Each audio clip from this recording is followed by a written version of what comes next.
Hey, you guys. Welcome to Talk About It Thursdays. I am your host, Karen Bailey. Let me know when you're on and we will get started for today. Hope everybody's having a great week. Everybody's staying well, staying COVID free as best you can. You guys let me know when you're here and we'll get started. I won't be before you very long today. I was outside fooling with my dogs and I realized a big tree limb has fallen on a part of my fence that needs to be repaired anyway, but I wasn't ready to work on it just yet. But it looks like I'm going to be in handyman mode right after I get offline with you guys. Say hello to me so I'll know who's on. I see your little picture up there, but I can't quite make you out. Happy Thursday. Welcome to Talk About It Thursdays. Come on in this house. We're going to get it started. Hope you're having a great day. Everybody, I know life is challenging right now. Thank God those gas prices are starting to go down. Hey, Shirlita. How are you? Good to see you, sweetheart. Good to see you. Somebody else is on. Say hello to us. And I think we've got some people that have birthdays in our group. I know my cousin by marriage, Cassandra Ware, I know it's her birthday. It's been some other people that have had some birthdays. Billy Coleman. You guys, let us know when it's your birthday. Post it on the page. Celebrate yourself. We want to celebrate with you guys, but we won't know it's your birthday if you don't let us know, because we want to celebrate with you, because there's no such thing as a special birthday or a monumental birthday. Every birthday is special. Anytime you wake up and God blesses you to see another year, we want to celebrate with you, because everybody does not get that opportunity. So you guys, let us celebrate with you. If you have something amazing going on in your life, post it on the page. I said that. I'm the creator of the page. I said post it on the page. Anybody got something to say about it, they deal with me. But I want to start celebrating you guys. I know y'all got some great things going on in your life. You're losing weight. Some of us are getting healthier. Some of us are buying our first home. Some of us are moving into new positions at work. Some of us are going on vacations. Post that stuff on the page. That way you can encourage somebody else. Sometimes we need to see you moving forward. Sometimes we need to see you being blessed. And that encourages us and helps us to know that, if he does it for you, he'll do it for me too. And that's the kind of God we serve. He's not a respecter of person. So if he do it for you, he'll do it for me too. But you guys got to start posting and sharing your wins with us, because life is hard enough. And sometimes we just need a little bit of encouragement. And it may be what you're going through and what you've overcome or what God has blessed you with. I had a young lady, she's older than me, but God has really blessed her. About a year ago, she was devastated by some new responsibilities that were coming onto her that she wasn't ready for. And I won't say her name because that's not my business to do, but I remember her coming to the job and she wanted to talk to me and she just cried and I held her. And the only words God had for me was tell her she gonna be okay. I got her. I got her. And that's what I kept telling her. I didn't know how God was gonna do it, but I got a report from her and talked to her. God is blessing her so much. She does not have room to receive it all. And she's now able to bless somebody else. And just a year ago, she was devastated over the new responsibilities that she was going to have to take on. So you guys just know that God has a plan for everything that happens in our lives. We don't always understand it, but God has a plan, and we have to believe. Have to 100%, 1000%. We have to believe that God is on our side. You guys say hello to me. I'd love to wave back at you. Let's go ahead and get started. Our topic today is what's up, fam? We hear people saying that, hey, what's up, fam? What's up, fam? But a lot of times, people don't understand. You can't call everybody fam. Everybody's not your family. Even people that are related to you are just relatives sometimes. Sometimes they're not truly family. Family has a connotation.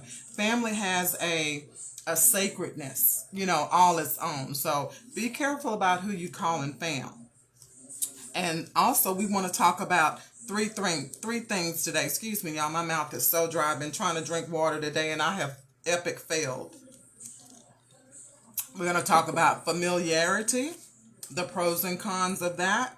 We're going to talk about family, why we can't live with them and why we can't live without them. And the third thing is moving into the unknown. We're all uncomfortable about the unknown. We want to know what's going to happen ahead. We need to know, what we're about to get into. But that's just not life. That's unrealistic. You're not always going to know, what the next move is. And sometimes you're just going to have to walk in faith and just trust God that He got you whenever you get there. Let's talk about familiarity. What is familiarity? Familiarity is basically something that you have a good knowledge of, something that you're proficient in, something you've done over and over again, something that you know that it works or that it doesn't work. It's just something you're being very familiar with it and very knowledgeable about it. And it's the state of being a very personal or private relationship. Sometimes we talk about familiarity in relationships, saying that, I know her, I've been around her, I'm familiar with her, me and her are real tight. That's familiarity. And in the situations, it's basically when you're in a situation that you're familiar with, something that you've done 1,000 times, something you're comfortable with, is within your comfort zone. That's what we're talking about when we talk about familiarity. Either familiarity in relationships or just situational familiarity. Now, familiarity is not the same as necessity. And a lot of times people think just because something is familiar that it's good for you. That's not always true. Sometimes something that you're used to might be the very thing that's holding you back. So understand, just because you're familiar or just because you know that person or just because you're comfortable around that person, that doesn't mean that that's the person you're supposed to be with. That's the person that you're supposed to spend your whole life with, or that's the group of people you're supposed to be around with, for the rest of your life. Sometimes God will take you out of your comfort zone, and He does that to help you excel, to help you grow, help broaden your mind, and your mindset, and change some of those views that we all have set. When you get around a certain group of people, you try to think like they think, do like they do, but sometimes that's not enough. Sometimes that's low-level thinking or low-level living. God will take you from around the familiar in order to help you grow and take you to that next level. And sometimes we resist that because we like being comfortable. We like knowing so-and-so, knowing what she will and she won't do. We don't like being around new people because we don't know them like that. But that's how you grow. That's how you broaden your mind. You got to be around things that you don't have the inside scoop on. That's when you grow. It's when you don't have all the answers and you have to seek the answer, or you have to stay engaged with it to have the answer brought to you. If you know everything, what's the challenge in that? If I know all the answers to the game that we're playing, what fun is that? Or if I know all the answers, you taking a quiz, I know all the answers, what's the point of me taking the quiz? It's not challenging to me. So just understand that familiarity and necessity, they're not the same thing. And it's important to know the difference. Just because it's familiar, like I said, doesn't make it right for you. And when God makes it clear that you need to release something, release it. Because He's got a good reason for it. Like I said before, He may be trying to stretch you. He may be trying to get you to a different level, and that person can't go with you, or that group of friends can't go with you. So just understand, just because it's familiar does not make it right. Hey, Kinsley, does not make it right. And it may not be something that you can see right away, but you'll feel yourself being torn away from those people. You'll feel yourself not wanting to be with that group as much as you used to, because you'll start craving something different. You'll start craving something better, something that you're not familiar with. You really won't know what to do with it, but you'll know that you don't feel fulfilled. And that's a good thing, because that means that God is stretching you and you're trying to grow. Okay? Now let's talk about the pros and cons of familiarity. Now, when you're familiar, when you're in your comfort zone, one of the greatest things about that is you feel confident immediately. There's no question. You walk in the room because you know how to handle yourself. You know what's going to happen next. You know how this group of people act. You've been around them. You're familiar with them. You feel confident immediately. Or if you're doing a task at your job that you've done a million times, when somebody asks you to do it, you walk over in confidence because you know what you're doing. You've done it a million times. You've got knowledge of how to do that. So that's the good part about familiarity. And the second part to that is you master it easily. Something that they teach you, if you play sports, they want you to practice. If you're a basketball player, they want you to practice dribbling, because they want you to be proficient in it. They want you to practice crossovers. They want you to practice shooting, because the more you do something, the more you get familiar with it, and the better you get at it, and the more you're able to master it. And before you know it, it's like second nature. You'll take a shot and turn around and walk away, and the shot will go in the basket simply because you are familiar. You have practiced this over and over again. So that's the pros to it, is that you become, efficient in it. You're advanced in it. You can teach somebody else something when you're familiar with it. And a lot of times there's a pro of less anxiety. When you know what you're doing, it's less anxiety. When somebody throws something out at you that you haven't done in a long time, or if you're not quite familiar with the process, anxiety is going to sneak in there simply because you don't feel comfortable with it. You don't want to say no sometimes, but you're not always comfortable with it, and you have to kind of work your process and work through it. And that's even, not so much even with just our jobs. That's just in life.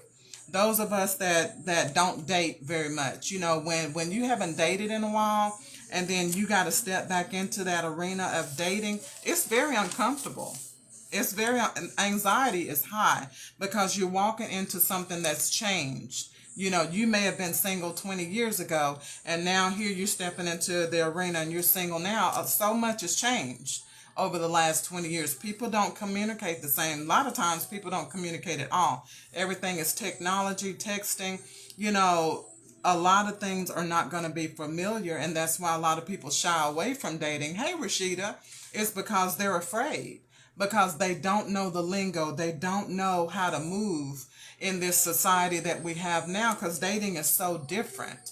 A lot of us are what we like to call, we're ladies, we're old-fashioned. We call ourselves that because we still want some of the same things we wanted 20 years ago. But some of those things seem to have just faded away. It's few and far between to find some gentleman or find a lady that acts the way we were taught to act and how we were taught to treat one another. That's very hard to find. That's very rare. So therefore, a lot of people won't get out there. They're afraid to get out there because it's not familiar. It's scary to step out there because you don't want, number one, you don't want to look foolish. Number two, you don't want to be taken advantage of. So that's kind of the issue with familiarity if you haven't done something in a while.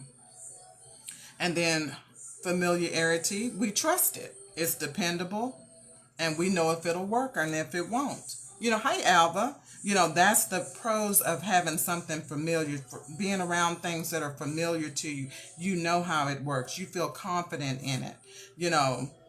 A lot of times we talk more about things that we're confident about or that we're familiar with. Conversation gets better when you know something about the subject. That's the good part of familiarity. But let's talk about those bad parts of familiarity. People are resistant to change from the familiar. When you're used to something or things have been the same way for a while and you're comfortable in your comfort zone, you become a little resistant. You can even become a little rebellious. Attitude, just refusing to do things the new way. We've seen it on our jobs. A different company comes in, takes over, and starts changing everything that we do, everything that was working. They try to change it. Same thing in relationships. When you've been single for a long time and you're used to things a certain way, here comes this person, this unfamiliar person into your life, and they're switching up things. A lot of times we don't like that. We can be a little rebellious about that, but that's the bad part about getting comfortable sitting down in familiarity, because you become hard like that. You become hard-headed. a lot of times because you don't want to change. But change is not always bad. But like I say, you have to make up your mind that the change is worth it. Another con to familiarity is your comfort zone can turn into your danger zone. When you're comfortable and you're surrounding, you know how to move and shake and all this and the other, it's dangerous because sometimes you'll settle there and you won't try to do anything different because this is easy. So your comfort zone, excuse me, y'all, can turn into your danger zone simply because it's dangerous to be too comfortable. The Bible talks about being content, but it also talks about you continuing to grow and you continuing to prosper. He wants you to be content in a situation that you're in, but also not so content that you sit down and do nothing. And that's the problem with familiarity. Sometimes we sit down and do nothing more because we're comfortable where we're at. And at the end of the day, when you look back over your life, you're going to have a lot of regrets for sitting and settling in. The next con to familiarity is you begin to fear the unknown. Like I said a minute ago, when you are used to running things and you're used to things being a certain way, you'll start making up reasons why it won't work. Fear will just jump up in your chest and you'll be like, well, I don't see how they want us to do this, blah, blah, blah, blah, blah. You'll say all of that stuff before you even try. Same thing with relationships, you guys. We'll jump right in there and start talking negative. Somebody tries to get next to us and make conversation with us. We're trying to pick through and trying to find the problem. Trying to see what's wrong with them, trying to come up with a reason not to go out with them. I'm guilty. I do that sometimes. I find a reason why I shouldn't go out. This, that, and the other. Just fear of the unknown. Not giving people a chance, and not even giving the change that's coming into your life. Give it a chance before you start saying it won't work. It's all about your mindset and your perspective. A lot of times it's all about what you think, whether something will work or if it won't. If you're already saying it won't work from the beginning, guaranteed, more than likely it will not work. Same thing in life, same thing with relationships. If you're already bad talking it from the beginning and you're not optimistic that it could be something good, then you're just wasting your time because you're too afraid to take the next step. You're too afraid to experience something new. And that's what happens when you get comfortable in the familiar places too long. And then another con to familiarity is it decreases your creativity. When you're used to doing certain things a certain way and it's actually working for you and you're satisfied with how it's working, you won't challenge yourself. You won't try to do that next big thing. You're just comfortable where you're at. Okay, I've been doing this for a while and it's been working. This has been getting taken care of. Why mess it up? They have this saying that says, what is that? Don't rock the boat or something like that. If it ain't broke, don't try to fix it. Things like that we come up with to justify staying where we are and staying complacent and staying, in a area of familiarity. We make a lot of excuses for staying where we are simply because we're afraid to challenge ourselves and we're no longer trying to be creative. And then the last con to familiarity is it could give you a narrow perspective on things and even on people. You become narrow-minded because you are the environment that you're in. You are the people that you're around. And if you don't ever take a chance to step outside the box, how will you understand other things of the world? If you only stay in the city that you're in, how are you going to understand what California's like? How are you going to understand what Nevada's like, New York, things like that? Unless you go to those places and explore, you'll never understand other types of culture, other types of people, other types of lifestyles. And you stunt your own growth that way. And you become narrow-minded and you start beginning to think that your way is the only way and your way is the only right way. So you have to be careful with that familiarity because you'll get this I know everything type attitude. Okay? So let's skip on down to family. Let's talk about family. Why we can't live with them and why we can't live without them. Now, we all got family members. God help us all. God put us in the families that we're in. And we're thankful for that. But we all know we've got family that are more relatives than they are family.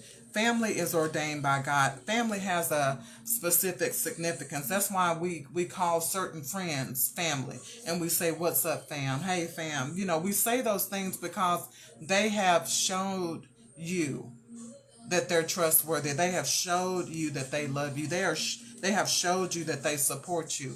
That's where the family comes in. That's the relationship that a family has. And unfortunately, everybody can't say that about all of their family members. So when I say family, I'm talking about those that have proven themselves to be on your side. They have proven themselves that they are for you and that they love you. That's your family. It's not always about blood. Sometimes people are just relatives. They're not really family, okay?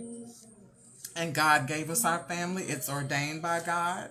And our family is our very first classroom. Our family is where we learn everything about life, about sex, about God. All of that is learned through our family. And a lot of times we learn stuff wrong. I learned a lot of wrong things from my immediate family. And it took me to get older and reach out to my friends and develop family members that weren't blood for me to learn some things that I needed to learn. And there's nothing wrong with that. God puts people in your life for a reason. And some of them are not still in my life. God moved them on. Some of them God took home, you know, with sickness or disease. You know, God has a reason for everything that he does. So family's not just blood, but family is your first classroom. And that's why you have to be careful when you decide you want to have children. Understand you are their teacher. Understand they're watching their little mini me's. They're going to do everything that you do, and they're recording that in their little brain, everything that you do and everything that you say. So understand that you are their very first teacher. Okay? And when a family is functional, there's no stronger bond. When your family is functional, the man is the head, you know, the woman knows her place, the kids know their place, everybody works in a unit. That's a beautiful thing. But a lot of times we don't always have that in our family. Some of us come from a dysfunctional home, but a functional home, there's no stronger bond. But when you have to deal with dysfunctionality within your family, you have a lot of challenges. And those challenges do follow you throughout your life. And family members should have your back at all times. And sometimes it's not like that when you have a dysfunctional relationship. And we have to learn to do the best that we can with what we have, you guys. You know, and just pray about the rest. And one thing I'm learning about when it comes to my blood family, love them in spite of. Don't try to change them. Accept them for who they are, and your life will be a lot less stressful. Know who you can count on and who you can't count on, and quit trying to raise the bar. Quit trying to put them where they're not ready to go. Quit putting people on a pedestal and getting your feelings hurt. You know, pay attention. Know who you can count on and who you can't count on, and then you know, you just deal with the rest. You know, we all have that in our family. And when your immediate family is toxic, you know, some of us have a toxic immediate family. You know, they're a bad influence. Some of them, everybody got a con artist in the family. Everybody got a thief in the family. Everybody got somebody that just can't seem to stay out of jail. We all have those type of people in our family. That's why I say you can't live with them, and some of them you can't live without them. You know, when you've got a supporting family member, you can't do any better because they got your back no matter what. But when you've got a toxic family member, you have to find a way to distance yourself and love them from a distance. So sometimes you have to learn to live without people because they're not good for you. And the more you're around that toxicity or that dysfunction, more of a chance that you'll bring that into your home and into your relationship. And you don't want to do that. Sometimes you just have to distance yourself, but do it in love, you guys. You know, nobody's perfect. And like I said, understand people are who they are. Allow them to be imperfect. Quit expecting too much from people. The only person you need to set the bar on is you. You're the only one that you can control. Allow people to do what they do, and don't be so disappointed. Just remind yourself, okay, well, she's shown me I can't trust her with that. That's okay. I won't ask her to do that anymore. And learn to move on. Learn to move on. And don't go back to something God delivered you from. You know, if God delivered you out of an unhealthy family situation, don't go back to that just because it's easy. Don't go back to the same neighborhood of friends just because you're used to them, you grew up with them, and they're not doing anything with their lives. You know, God is trying to move you away from that. And once He does that, don't run back to that just because it gets hard. Because it's going to get hard. It always gets hard. But that doesn't mean that you regress and that you go back. You backpedal. I don't like the word backslide. So I'm going to say backpedal. You know, so that doesn't mean you backpedal. You just have to keep it pushing and move on. So don't go back to something God delivered you from, even if it includes your family. Okay? Because I have a personal testimony of a young man that got into some trouble. Me and him were very good friends. And I had told him, you know, while he was incarcerated, you know, God came to me and showed me a dream about him. And I broke it down explicit, what God had told me. And I told him, I said, God said, if you go back into that family situation that you were in around those bad influences, it's going to be to your destruction. And it wasn't very long before he's now no longer with us because he didn't listen. You know, and God, you know, God is sovereign. He does what He does. So I hated that for him, but he had so much potential, but he was afraid to go away from the familiar, and it was to his detriment, and it caused his death. Moving on, family.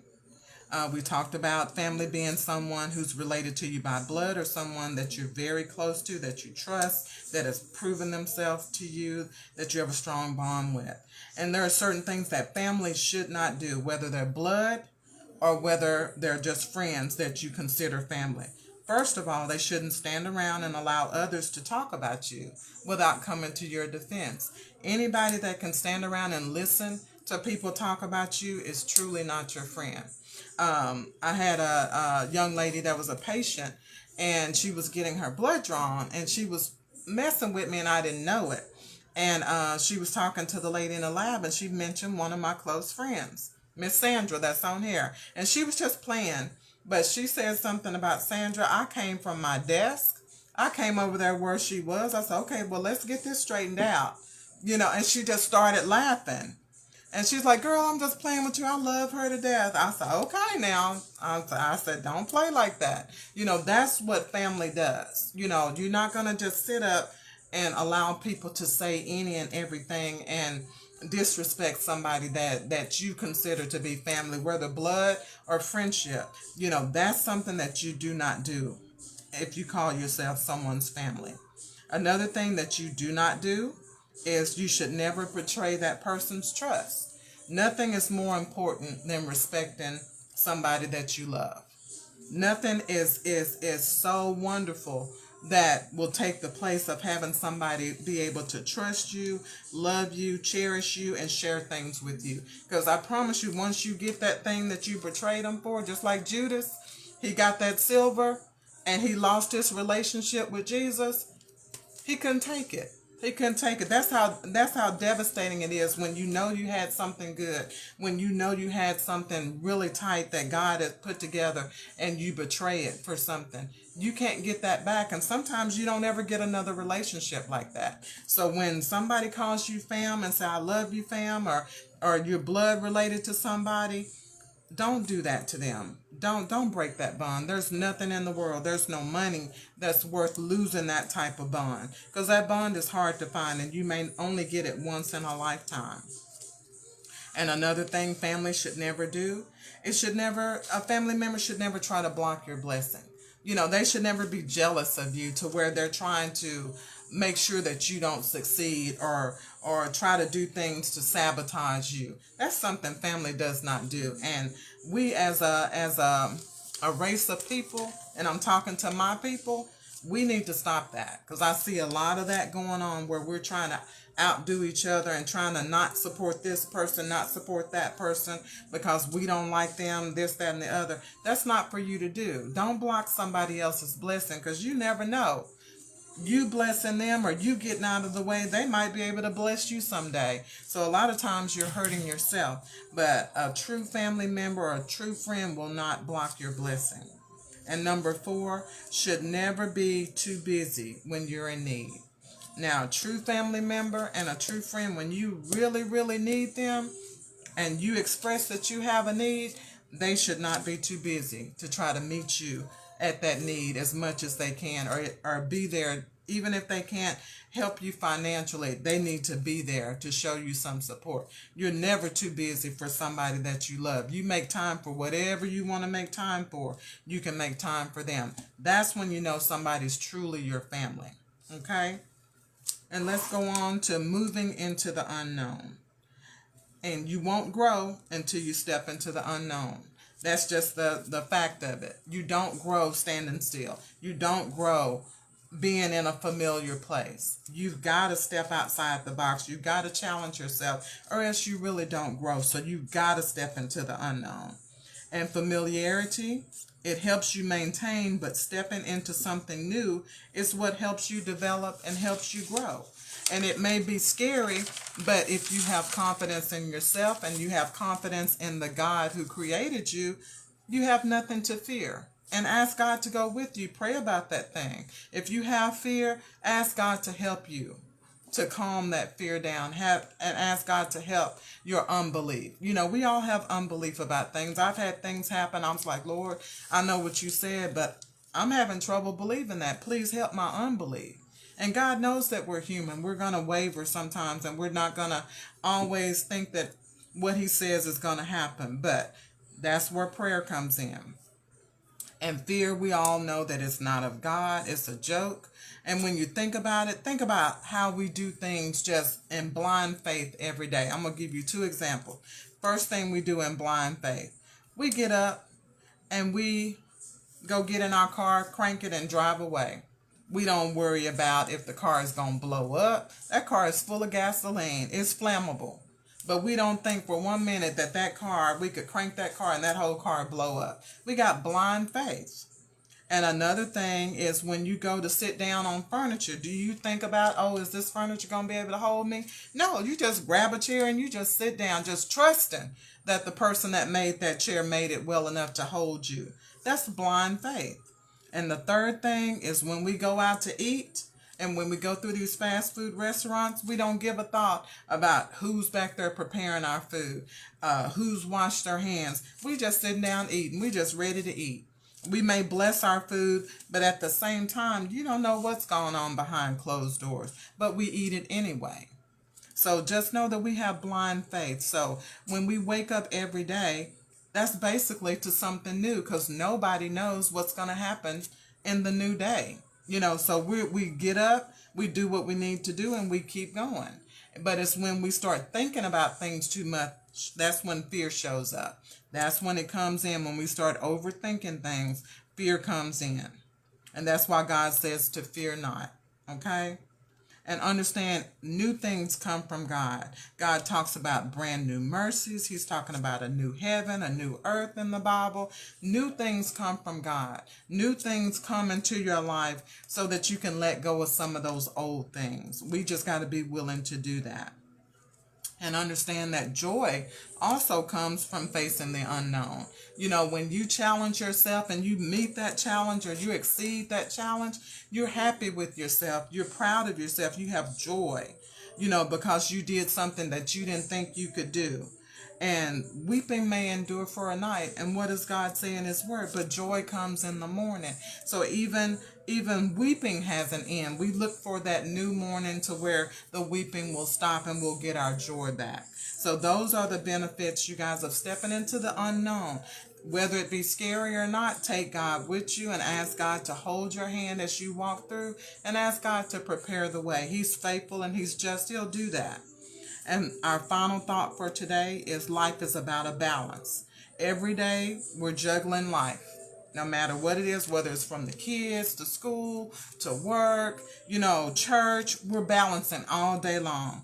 And so we have to remember to keep a healthy balance between the familiar and even our family. You know, too much family, too much familiar, all of that can be to our detriment. So we've got to learn how to be a balancing type of person, a person that can keep it moving and that can juggle things all day long. Because one thing about it, when you balance it out, then you become able to grow and be able to be the person that God wants you to be. And when you don't balance things out, when you're doing too much of this or too much of that, you slow your progress into being the man or woman of God that God wants you to be. You guys, thank you for joining me. I'm headed outside now. I've got some tree stuff going on, but you guys stay COVID free. Take care of yourselves. Have a great weekend. You guys try to stay cool if you can. Stay hydrated. Love you guys. And I will see you guys next week on Talk About It Thursday. Take care. Bye-bye.